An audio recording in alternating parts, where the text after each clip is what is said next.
So when it comes to our identity, the lies we believe make a huge difference in how we see ourselves. And I know that what other people say about us can enter our brains and change everything, and it's really easy to believe those lies. And I have you here today. This is Wally from The Wally Show, because you've had your share of interesting comments from people who have heard your show over the past 10 years, even longer, because you've been in radio for even longer than that. And they base their comments on small snippets of my life, not even my whole life. It's one little thing usually that hit them wrong or what have you, and that becomes in their mind who I am totally. Yeah. And that's frustrating for me because that's not the case. Do you remember the first time you got a really negative comment?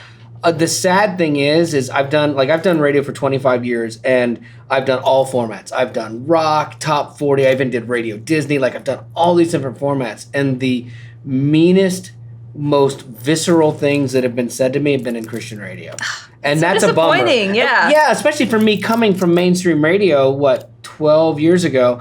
I got here thinking I was going to be welcomed with open arms. I've changed my life and I'm serving God. And then I got people just hating me, telling me I was sending their children to hell because of my view on baptism or something, And it was hard. And it messed with me and it made me angry. And that's where I messed up. Yeah. Because I let it make me angry, and then it turned me into a person that I shouldn't have been. You know?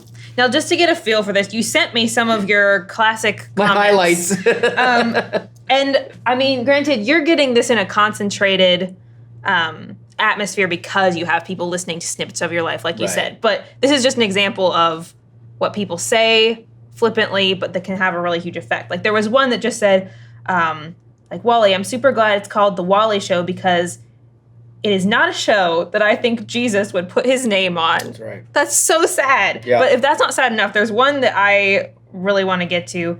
I don't even want to read this, to be really honest. I can't believe you're doing this. Yeah, see, I know you would, because you're so sweet. I've had to develop this crazy thick skin in doing this, because otherwise it could be crippling. And I knew you wouldn't want to read it, but I want you to. I feel bad. I know, because you're a good person. Okay, but after I read this, I really got it. Years of this could really get to you. Yeah. It says, you're useless, nobody likes you, you stupid, annoying. Obviously, everybody you have ever known is just acting like they're your friends because they just don't want to hurt your feelings. I honestly feel bad for everyone who has ever met you. I especially feel bad for your wife. Why would anyone want to be married to such an ugly and hateful person? Yeah.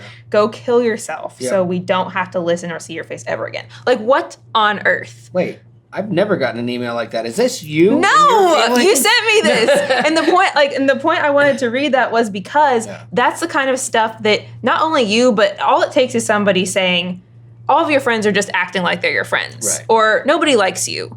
And obviously you've had to develop that kind of thick skin that lets that bounce off and lets you recognize that as a lie. Because that is a lie. Because guess what? We like you. Yeah. You're great at what you do. Well, thank you. So how did you start to learn that?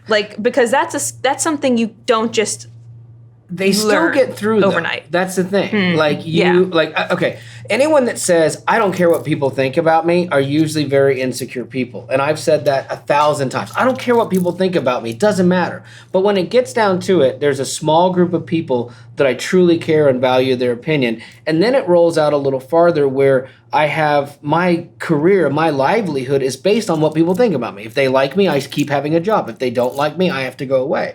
And so to say that I don't care what people think is erroneous. It's a defense mechanism for emails like that, because that's the only way I could, in my head, rationalize things like that and go, well, that person's crazy. That doesn't hurt. But it does, because I'm still human. And the hardest thing for me is when my wife would read things like that, because my wife knows me and knows all my good, all my bad, but loves me, contrary to what that person thought. But so that was hard on me when she would read things like that, or my child would read things like that, because to her, I'm her dad, I'm her hero. And am I perfect? Absolutely not. Do I make mistakes? 100%. Am I what that email is? I certainly hope not. No. But you have to remind yourself of that. And the key for me in this kind of scenario was learning grace, because I didn't have that for a lot of years. So for me, it was okay, I need to learn how to read between those lines and see why that person is hurting, And in this case, they might have their own identity messed up. Like they don't know, and they're bringing their baggage here and then they're putting it on me. And so learning to have grace for that and look beyond that hurt helped me also change who I was, and it altered my identity, because now I wasn't just this angry radio guy. I was someone that had compassion for someone that wasn't having compassion for me, and that's more Christ-like, and that's what we're supposed to do. Do I get it right every day? No. Nobody does. But I try. Yeah. So grace is a huge part of this, but what truths about yourself, what truths about yourself have you come back to that help combat things that people have said about you? And then how do you remind yourself of those? I think the truth I have to come back to is that I'm flawed, and that sounds like a negative, but it actually is. It lets me understand that I have to look at myself too and say, did I make a mistake here? Because sometimes people do hit me with things and they might be right. And I've had to learn to say, you might be right, and let me look at myself. And so it's been good for me in that sense of honestly assessing myself, knowing who you truly are. But then too, when somebody comes at you, it's good to, you're almost like, that Stuart Smalley, I'm good enough, I'm smart enough, and doggone it, people like me.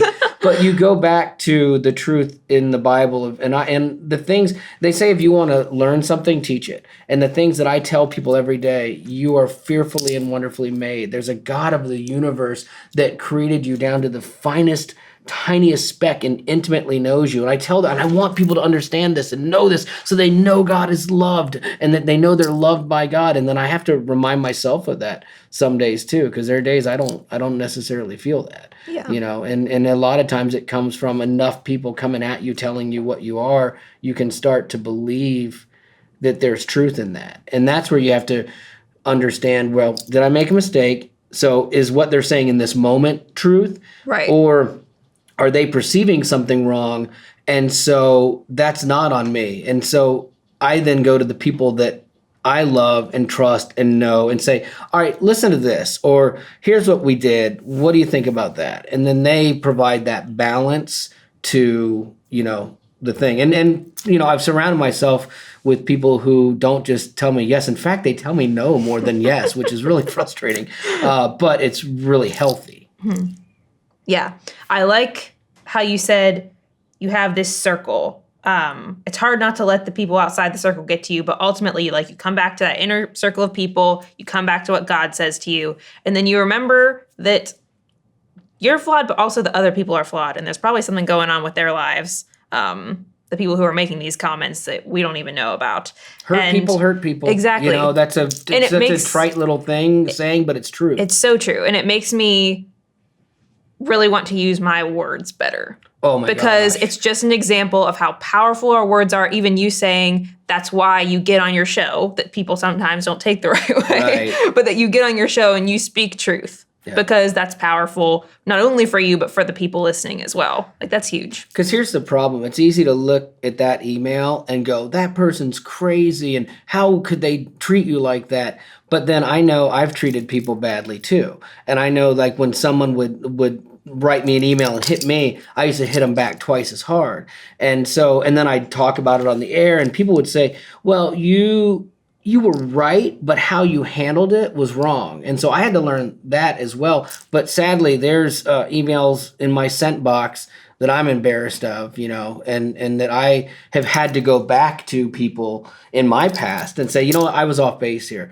You came at me this way, I came at you that way. I don't even know where you are or feel now about me. That's irrelevant, but I need to own my part of that. And so I've actually had to do that, from time to time in my career too. And that's another healthy thing. Yeah, and that goes back to knowing who you are and being honest, being discerning about, okay, did I mess up here? I am flawed, but then going back to that truth, and that affects your whole reaction to everything. And if you can do me a favor and not tell anyone on my show that I'm flawed, that would help. Your secret's safe with me. Thank you. The Bible says a lot about whose words we should be listening to. In the Help Finder Bible, it points us to Proverbs 12:18. Some people make cutting remarks, but the words of the wise bring healing. Or in Ephesians 4:29, It says, "Let everything you say be good and helpful, so that your words will be an encouragement to those who hear them."